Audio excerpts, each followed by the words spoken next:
Hey, everybody. Welcome back if you're returning. Welcome if you're new here. And thank you so much for joining me today.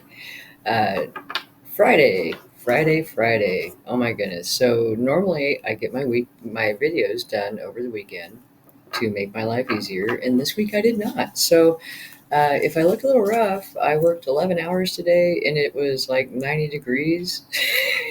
It's Thursday night.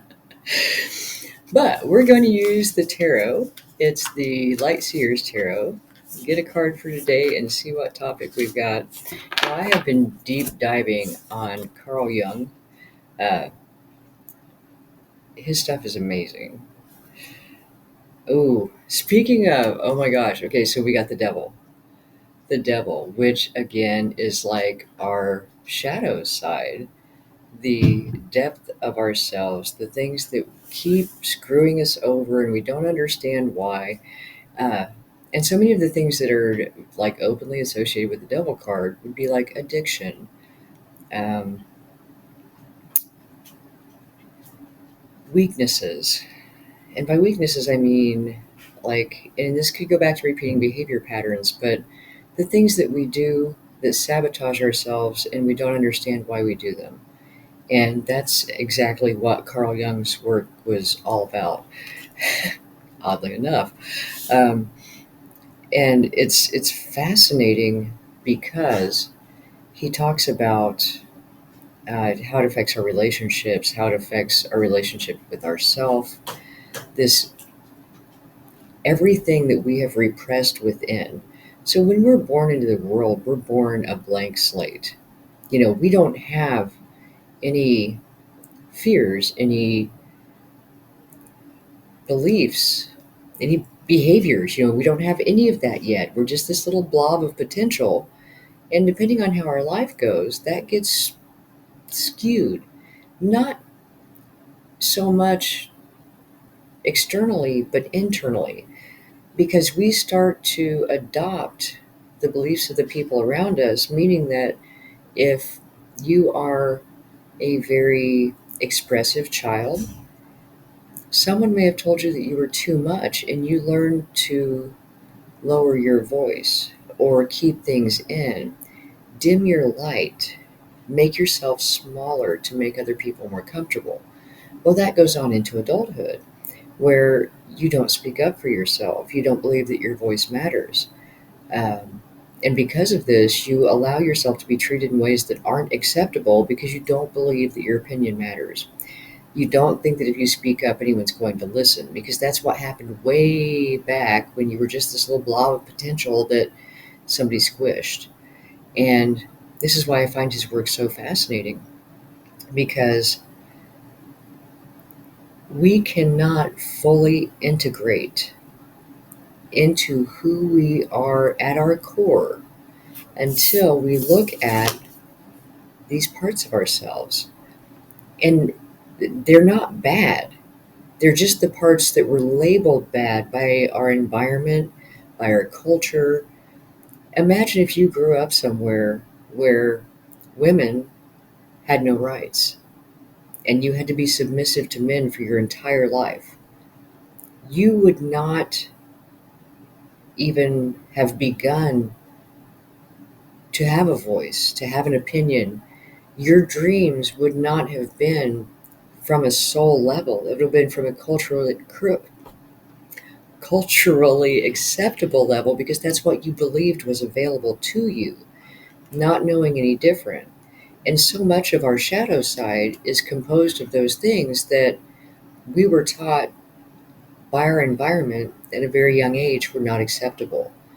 Think about even when you're in school, you are taught that if you listen to certain music, wear certain clothes, act a certain way, basically you put on what Jung refers to as the persona, which is the mask that keeps you safe in the world but doesn't allow you to express your true self, which is because you fragmented yourself to survive, to be accepted, because it felt safe.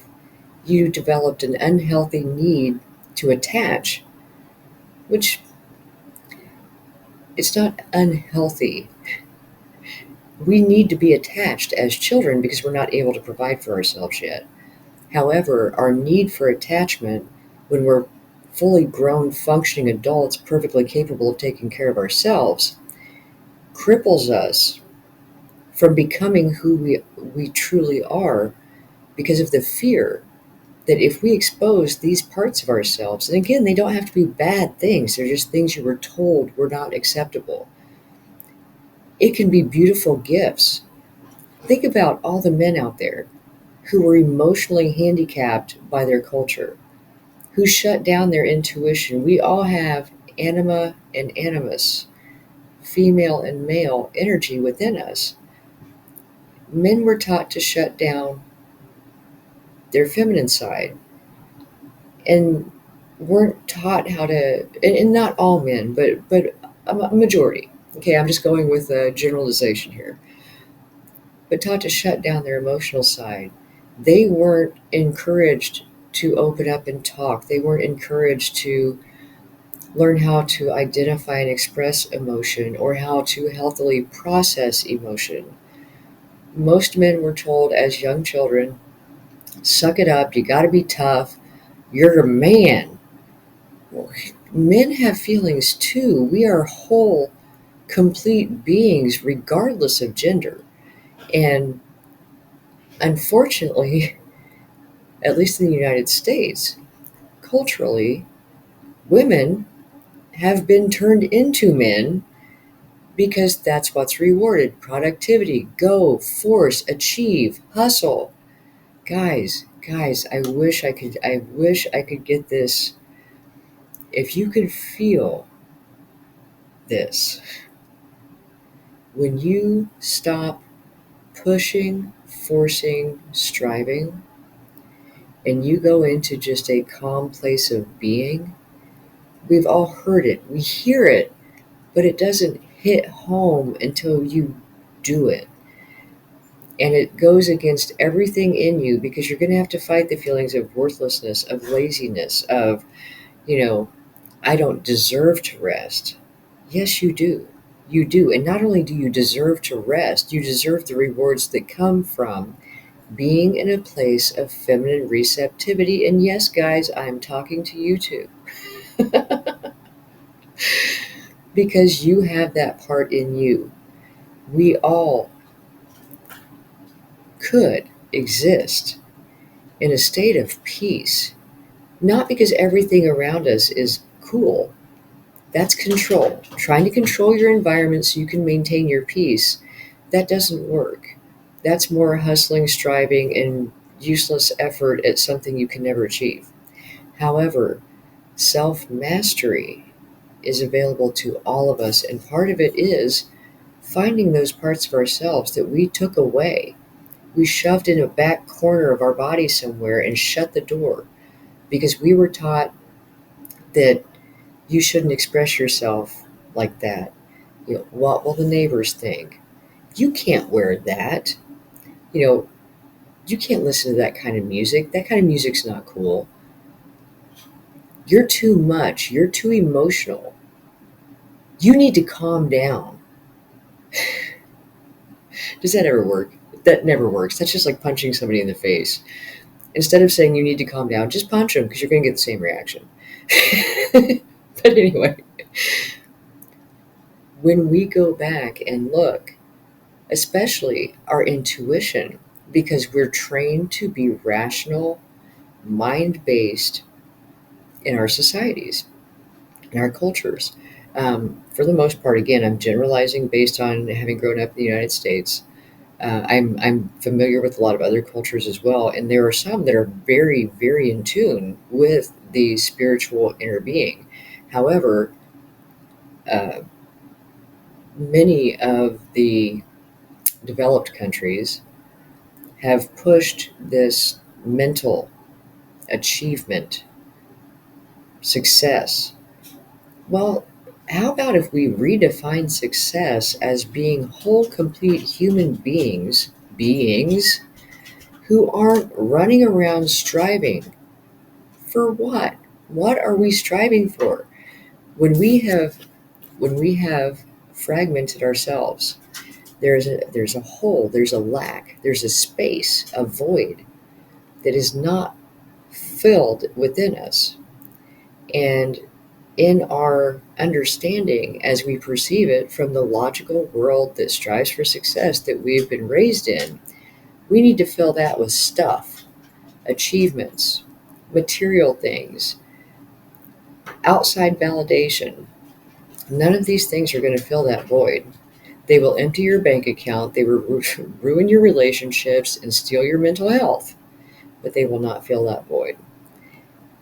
What will fill that void is becoming all of you again, without the persona, without the mask, integrating your anima and animus, finding a balance between your masculine and feminine energy. They both play a role, a very important role. And by finally not seeking outside validation that these things are okay, people already told you they weren't. It's you telling yourself, these parts of me are lovable. I was not created with anything wrong about me. And most often, our greatest traits, the things that bring us the most joy, the things that shine about us, are the ones that are repressed. All of this happens for a reason. Um, and, our early childhood experiences shape us by teaching us to repress our gifts, not on a conscious level. It's just that is how things play out so that we can come back as the whole grown, no need for attachment, fully capable on our own adult, and pull it all back together. And finally, figure out what it means to have self mastery, to be able to not only regulate our emotions, but to work with them, to use them as intended. Because in our modern world, if you're depressed, the doctor's going to give you a pill to reroute shit in your head so you're not depressed anymore. You won't be fulfilled. The depression is there for a reason. It's all of this stuff asking for your attention. It means that something is not right in your world and needs to be addressed, not numbed, not deadened, not denied.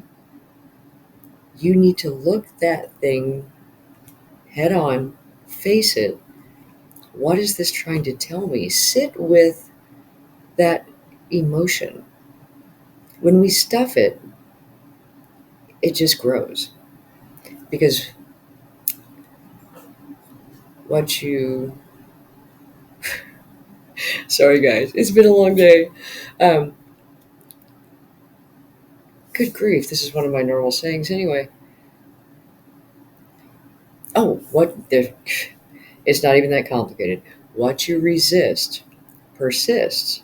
However, because it persists and you're still resisting it, it grows. You become more and more and more uncomfortable because it's trying to get your attention. By the time you resist it and it has grown to become this like monstrous glob of ick, it's a lot. So if you will acknowledge when you have that emotion, I notice depression, I notice sadness, I notice anger, I notice grief. I just feel uncomfortable. Your body, your emotional body, like your physical body, your emotional body, your mental body, they all work together to try and bring things to your attention to be addressed. The more you shove it down, the worse it gets. Once you drag that out, that shadow, it's like we all have a room within us, and it looks like a hoarder episode of all the things that we've shoved away that we didn't want to address, that we just didn't have time for. We didn't really know what to do with it, so we just shoved it back and I'll work on that later. I'll look at that later. I don't have time for this now. And before you know it, that room is full of garbage. And because it's just sat there stagnant, it's growing mold and mildew. There's spiders. Ugh. That's the room you got to go into. That's where the shadow sits. But once you start clearing out the cobwebs and you turn the light on, you dust things off a little bit, there's treasure in there too. And the treasure is the part that's calling to you, wanting you to be all of who you are, your full integrated being. When you are able, and it sucks. There's a lot of pain involved. Pain is a teacher. Pain is not to be avoided. Pain shows us what we're neglecting, what needs our attention, what is blocking our path to greatness. Embrace the pain. Ask it what it's showing you. Use your emotions for their intended function, which is not to own them, become them, lose your shit with them. It's to notice them and ask them, what are you trying to show me? What is this pain trying to show me? And really sit with that. And I find for me, early morning, and I go to work very early in the morning anyway, but I get up at 3:30 in the morning when the world is really quiet. It's also when the veil is thinnest between this world and the ethers. It's a really good time to reflect and have that stillness and presence to connect with you. And it allows you to take time to get into yourself, your real self, get grounded and centered to start your day. Choose your attitude, because it is a choice for the day. Clear out the mental clutter before, when you first wake up in the morning. If you don't allow yourself time, your day gets off to such a rush start that you just feel frantic all day. And there are times when things interrupt. It doesn't work out. You don't have that time. And if you start doing this consistently, you will hate the days that you don't have that time because you don't feel like yourself because you didn't have that quiet time to spend. Even if it's 10 minutes, 10 minutes just to sit and be calm and be still. Because once you are able to go through that room, that shadow, dig it out, find the treasures, get rid of the junk, and then reintegrate all of that into a whole being. Love the parts of you that were unloved as a child. Entertain. Oh, sorry about that. Entertain your full being. Start taking small steps to integrate that into your daily life. Start allowing people to see what's under the persona, not for their validation, just for you to get strong in that, for you to get strong in who you were meant to be. And I wrote about this in the book, the Get Your Shit Together book. If you're feeling insecure or vulnerable about displaying that part of yourself, start with, this is a great way to do it. You don't have to move to the other side of the planet around people you've never met before to start doing this. Go somewhere an hour from where you live. Go to a festival, somewhere where you are socializing, and be all of you around people who have no previous expectation of who you are. This is going to help you build that courage to face the vulnerability of exposing the parts of yourself that you were told to hide. So, this has gone on a lot longer than I intended. However, it's very important. Self mastery starts with digging out the garbage and dealing with it, cleaning out that internal closet that's just full of yuck, because under the yuck is the gold. So, thank you so much for joining me today. I hope this helps, and I will talk to you soon.